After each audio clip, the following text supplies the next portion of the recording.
The start of Euro Fantasy 2024 is almost here, and in today's video we're going to be running through my team selection ahead of Matchday 1 and also talking about my chip strategy for the upcoming tournament. And before we dive into today's video, I just want to say that if you do enjoy any of the content that you see on the channel, be sure to like, comment, and of course subscribe, as we are on that road to 5,000 subscribers. We're about 600 away now, so if we could do that before the start of the next FPL season, that would be absolutely immense. Also, there is a league code, as you can see in the bottom right hand corner, for the FPL Tom Super League. We're closing in on 1,000 members in there as well, so get yourself in there. Obviously, if you are top at different points throughout the tournament, you're going to receive shout outs on Twitter and of course in these videos. As always, as we've kind of started the last few draft videos, and this being my team selection video, we have started with the fixtures.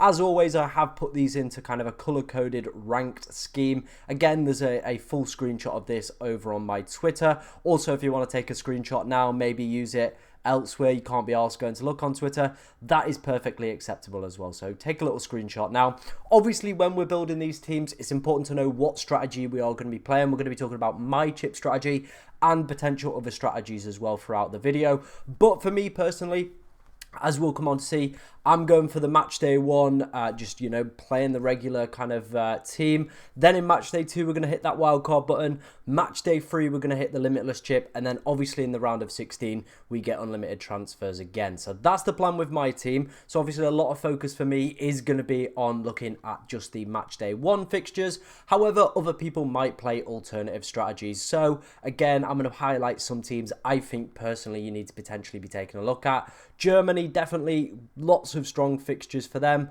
All the teams in Group B, I think realistically the only time you want to own any of these players is when they're playing Albania, so I think that kind of covers off that group.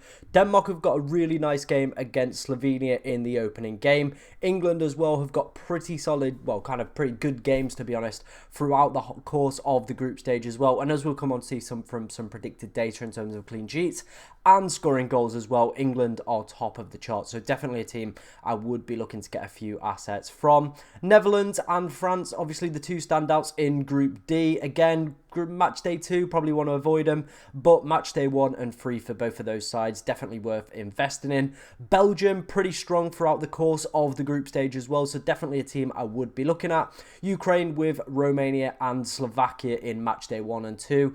Definitely could be a few of their players as well, potentially worth taking a little bit of a gander of. And then finally, we've got Portugal and Turkey.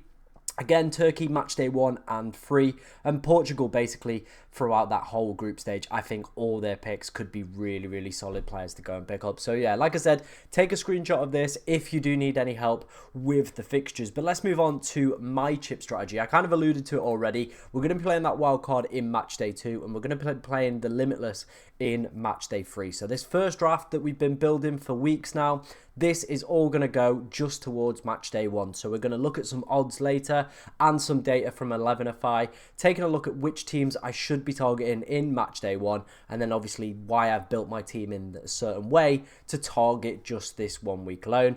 Then we're going to wildcard in Matchday 2 to target the easier fixtures. Now I do feel this is a more beneficial strategy than saving the wildcard for later, because I feel in the group stage there's a higher probability of higher scoring games, kind of backing lesser teams as well to do well. Whereas I think once we start to get to the knockout stages, teams are going to become pretty template, and everyone's going to have certain players, and everyone knows which players are performing well at the tournament and which ones aren't. Whereas in the group stages, you can still get some anomalies, some lesser teams picking up positive results, and some of their players picking up big point hauls as well. So I think that is why I'm going to go for this strategy as well. And then the Limitless in Matchday 3, I think it's a pretty kind of common principle that a lot of people are going to be using some sort of chip in Matchday 3.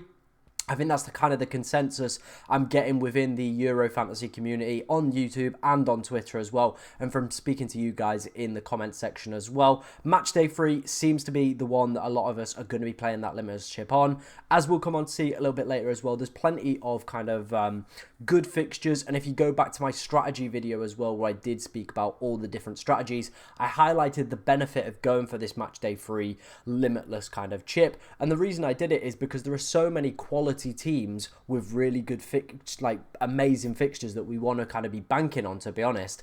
And not all of them are going to be free, are obviously going to be through, to the next kind of rounds of the tournament. Now, I know that's kind of the big argument against using this chip in Matchday 3, that, there's going to be some rotation, Tom, or, some of these teams are already going to be through.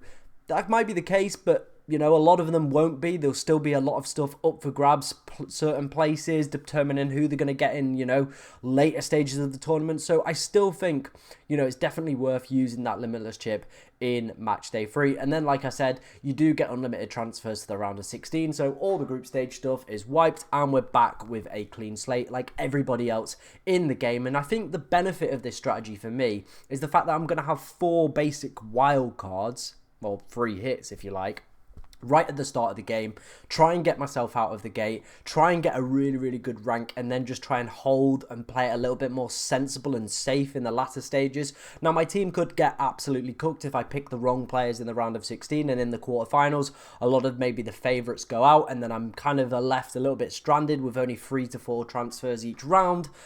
But I think if I can get a really good head start using this strategy, get ahead of everybody else, I think that will put me in better stead, to be honest. But let me know what you think about my chip strategy down in the comments section below.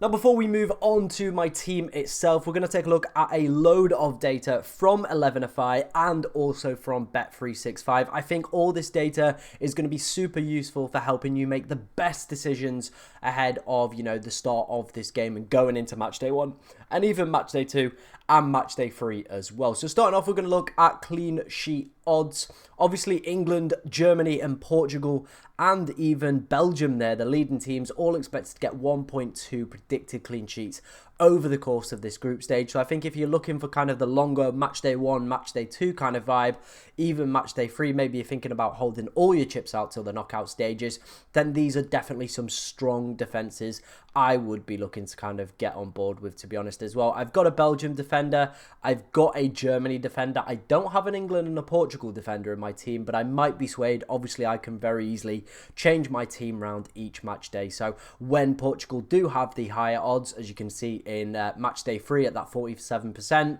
probably will be looking at people like João Cancelo, maybe in that match day as well. England with a 53% probability on the final match day as well. So maybe people like Mark Gahey might start entering my team, maybe Trent Alexander-Arnold at that point. But with my team, obviously the focus is going to be around just Matchday 1 at the start. So obviously there's going to be some Italy players in there with a 55% probability of a clean sheet. Interestingly, the second highest team on this list is Denmark with a 45% probability. I feel if you are going with the strategy like myself, Denmark definitely would be a team I would be looking to target in Matchday 1 with them playing Slovenia. Very, very good clean sheet odds as well. Very good attacking odds as well for that opening match day. So definitely a team where a lot of the assets are quite low owned and very much could be a surprise to maybe some of your mates in your mini league and gets you that nice little jump up as well. Some other standout teams throughout the course of the group stage, obviously anybody that is playing Albania, whether that's Italy, Spain or Croatia, all have above 50% odds when they do feature against these sides. So again, if, like me, you're on the strategy where you're going to be basically playing free hits throughout the group stage, then you are going to be looking to target that Albania kind of attacking line and its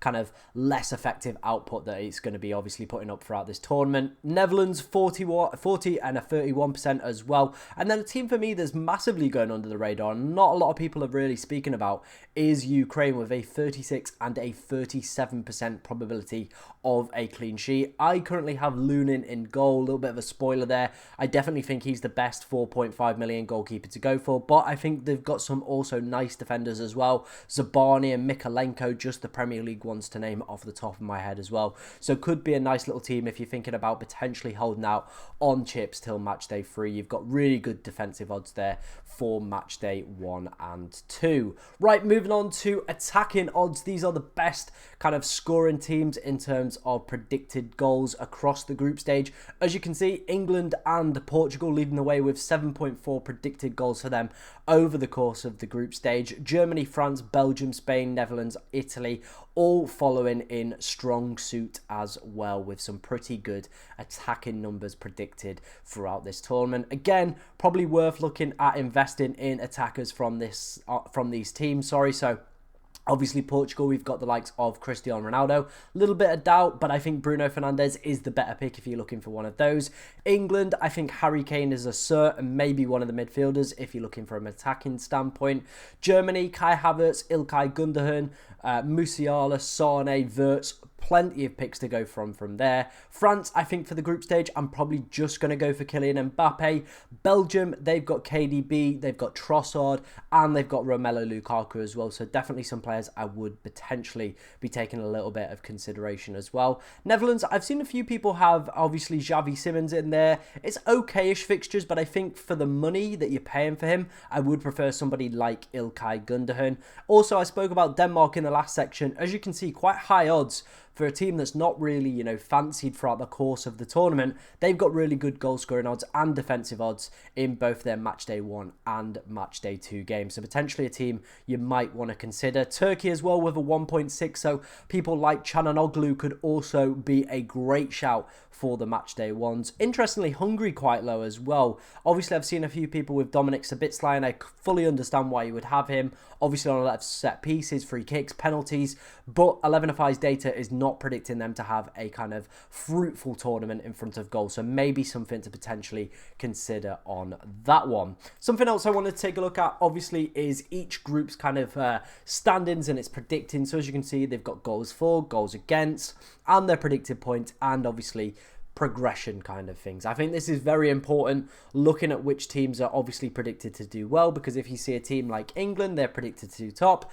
and they're playing a team like Slovenia or Serbia, you would have to fancy England and say they're the better team. So for people like me that are looking to obviously free hit their way through the group stage, this for me is a really useful tool to know which teams I should be looking to target and which ones are not predicted to do very well from an attacking or from a defensive standpoint as well. So I think it's pretty predictable which way the groups are going to lie. As you can see, Elvenify's model is not a big fan of Hungary, especially in terms of goals going for them. So again, that does put me off going for the likes of Dominik Szoboszlai. Obviously, things could massively change, but, teams like Germany, Switzerland outscoring them, England, Italy, Croatia, Denmark as well, all outscoring this Hungary team. So I definitely think people like Christian Eriksen are probably going to get you a little bit more bang for your buck, especially if you're on a chip strategy like myself. Moving on to the other side of the draw.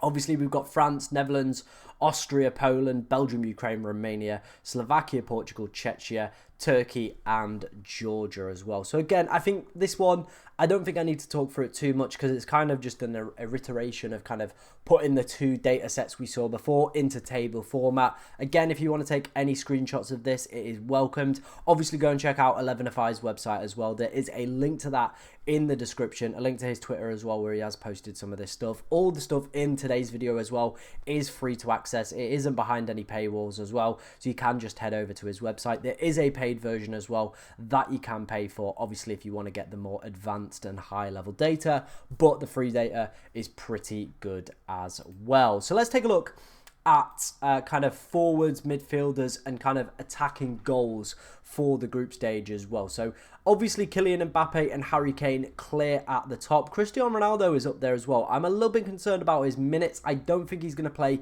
all 3 match days, but the bookies have him as one of the tournament favourites as well to be top scorers at this tournament. We saw how good Portugal were predicted to be as well, one of the top teams for scoring as well, according to Elvenify's model. So definitely worth having a Portugal attacker in your Matchday 1 drafts for me personally, ladies and gentlemen. I'm going for more the Bruno Fernandes route rather than the Cristiano Ronaldo route, but with my team being so open and my chip strategy being quite flexible, it does mean I can switch between these two players if I do need to. KDB and Romelu Lukaku up there as well. Lukaku has massively come in over the past few days in terms of the bookmakers' odds to be top goal scorer. I managed to get him at 20 to 1 about 2 weeks ago. He's now come all the way down to 10 to 1. It's that shift shift in perception. He was also Euro qualifying's top goal scorer as well. So lots of positive data to go with his performances as well. So he could be a real steal. I think he's around 12% owned at the moment. He could be a massive differential up front. He's not as pricey as Kane or Mbappe as well. And realistically, if you're not playing any chips throughout the group stage, could be fantastic. As you can see, 0.73, 0.74 and 0.65 for predicted goals for him. Griezmann's on here, but I do feel like Kylian Mbappe just edges him out and makes Griezmann a redundant option. Gundogan is the best Germany option in terms of forwards and in terms of midfielders as well. So definitely a fancy little pickup there. I do think he's going to do quite well. Obviously, Lewandowski has picked up an injury. Looks like he's going to probably miss this tournament in retrospect. Bellingham, Foden and Saka make up the England constituency here as well.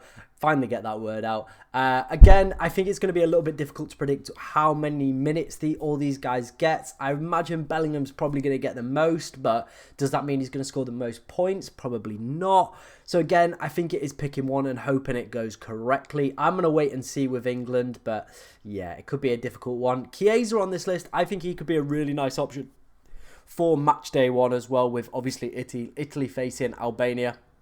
Could be a little bit of a differential option there. Scamacca as well, a really good shout from that Italy side up against Albania as well. And then some fun picks down the bottom for me. Shaqiri and Trossard both got, really good fixtures throughout the course of the group stage. Obviously, Germany aside for Giroud and Shaqiri, but they do feel like players that could have a little bit of fun at this tournament. And maybe I've got one of them in my team. We'll have to wait and see on that one.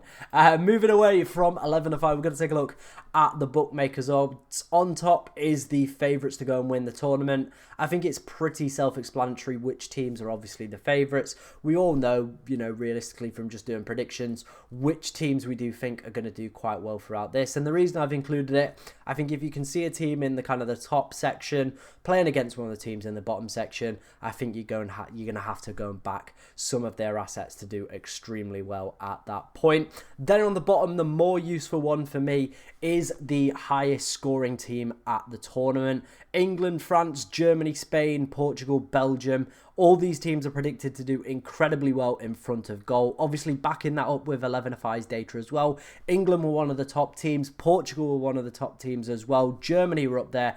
Belgium were up there as well. So it does bode well for these teams that the bookmakers also think that they're going to have really good tournaments in front of goals, as well as using Elvenify's data. That was kind of a little bit of a data override. Like I said, if you want to go back through any of that, that is completely fine, or take any screenshots. That is perfectly acceptable. Like I said, go and check out Elvenify's work as well. Link to that in the description. But let's go and check out my Matchday 1 team selection.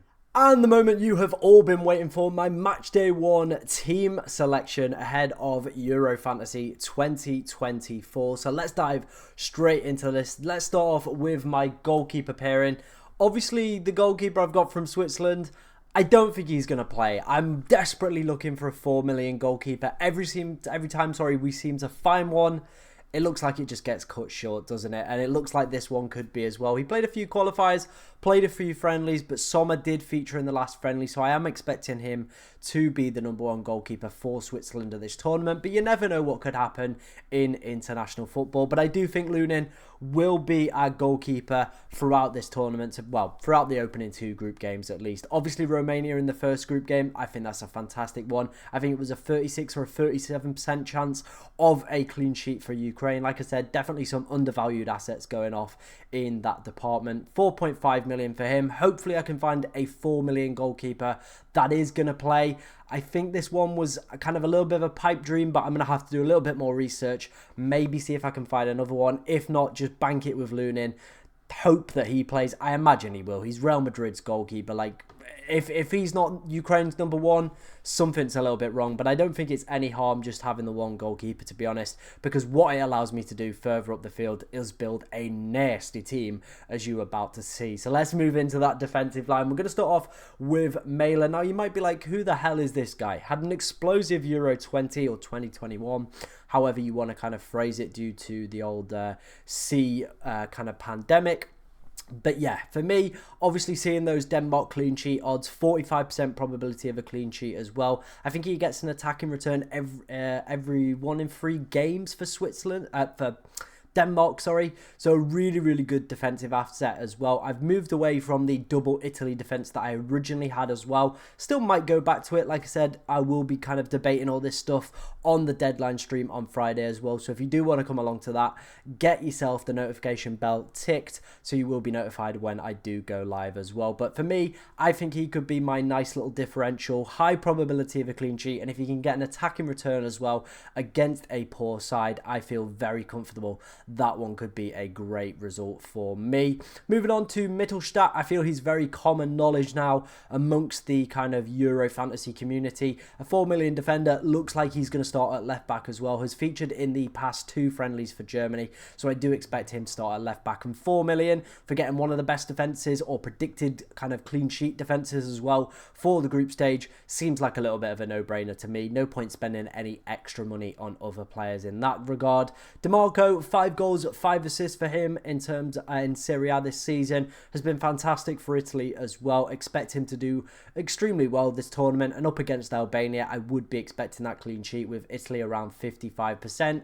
Hopefully he can get an attacking return, very similar to Mela as well. If both of those guys could get clean sheets and attacking returns, we could be cooking with our Matchday 1 squad. We do have Virgil van Dijk in here. Now, I've been toying with the idea of Denzel Dumfries, Frimpong as well. They just seem like too big of gambles for me, to be honest. And with me obviously gambling on Mela as well, I think it's probably worth me just picking the solid option, going for Virgil van Dijk, who is on penalties at this point. Let's not forget that he is taking penalties for this for this Netherlands side, sorry.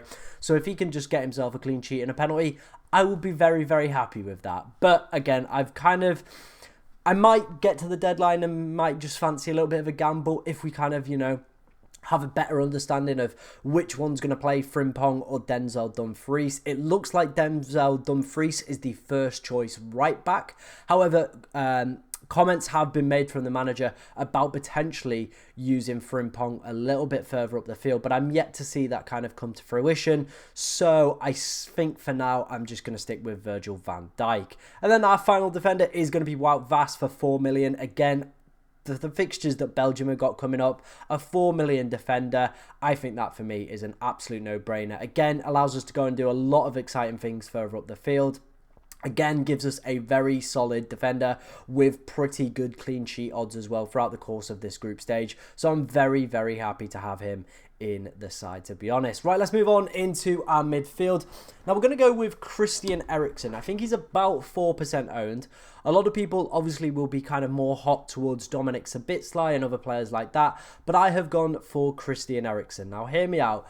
Obviously, we saw from the last section, Denmark have really good odds for goal scoring in their opening game against Slovenia. Also, as well to go with that, he's a very good player for ball recoveries, and he plays a completely different role to what he does for Manchester United. He's playing further up, he's playing in that 10 position as well, with hopefully a little bit more creative freedom against a team that realistically are not predicted to come above third in this group. So, if Denmark want any chance of getting out of this group or even challenging for that first place, they need to be putting in a very, very strong and convincing performance against this side. Also, he's linking up with Rasmus Højlund, who is one of the top goal scorers in qualifying, so if he can feed him some balls through, get some assists as well, I think that could be very beneficial for him on free kicks, on corners, and of course on penalties as well. So that's a nice added bonus to go with him. Next player we're going to talk about is İlkay Gündoğan. I do feel he is the kind of FPL or kind of Euro fantasy kind of community Germany pick for me. On penalties, good numbers for ball recoveries, was the star player realistically for a poor Barca side this year, so very happy to have him. I do want a Germany player throughout the course of this whole group stage. I've gone with Gündoğan. Like I said, with me being open and flexible with my chips as well, it does mean we can go and get different Germany midfielders if İlkay isn't performing in match day 1. Jorginho is going to finish this midfield, but I doubt he'll end up staying on the pitch. He's in here, might be on penalties. There's been rumours rumours that he's potentially been taken off them, so we'll have to see how that one plays out if Italy do get a penalty. But for 5 million, good ball recovery numbers as well, so not the worst thing in the world. But for me, it's probably going to be these two other midfielders on my bench that do end up making their way onto the field of play. Leandro Trossard against Slovakia. Again, Belgium were one of the top teams according to Elvenify's model for predicted goals, so I'm very, very happy to have him in this team. I think for me, again, he's going to be my little bit of kind of a saucy creative pick, with me having this opportunity to basically play like free hits throughout the course of the group stage. I can take these gambles, I can take these risks. I think for Belgium as well, he's averaging an attacking return every 120 minutes as well, so this could be a bit of a gamble, but it could very, very easily pay off. And then Bruno Fernandes has been absolutely phenomenal for club and country this season as well. I think with Ronaldo starting to kind of take a back seat in terms of his importance in the international kind of camp, I think Bruno Fernandes is going to be the man, and I feel this could potentially be his tournament as well. His attacking data is absolutely phenomenal, and again, according to Elvenify's predicted points models, he is one of the top players amongst those as well, with Portugal having some of the highest scoring odds, not from Bet365, and of course in 11.5's model as well, it does bode well for Bruno Fernandes. Right, let's move on to our front line, and I feel there's no real surprises in here, is there? We've got Harry Kane, we've got Kylian Mbappe. Those two were obviously on 11.5's kind of model for being the top goal scorers, or the kind of, you know, across the group stage. Yeah, I can't argue against that. I feel those two should be nailed, set, forget. The other player that I think should be in that category as well is Romelu Lukaku. Like I said, his odds have been shortening drastically for him to be top goal scorer at this tournament. Really good odds as well for Belgium to be one of the highest scoring teams, not only in the tournament, but across the group stage as well. So I'm expecting big things from this man. Obviously was one of the top goal scorers in qualifying as well. Averaged the goal every 43 minutes in qualifying. So I think if you've not got him, maybe reconsider potentially getting him. Only 9 million. I think it is an absolute steal for Romelu Lukaku. That was my Matchday 1 team, ladies and gentlemen. Let me know what you think of it down in the comment section below. If you've got any questions about your team, get them in the comments. And like I said, I will be live on Friday for the deadline stream. So if you do have any last minute questions or want to see how my team's shaping up, come along to that. But thank you very much for watching today, ladies and gentlemen, and good luck in Matchday 1.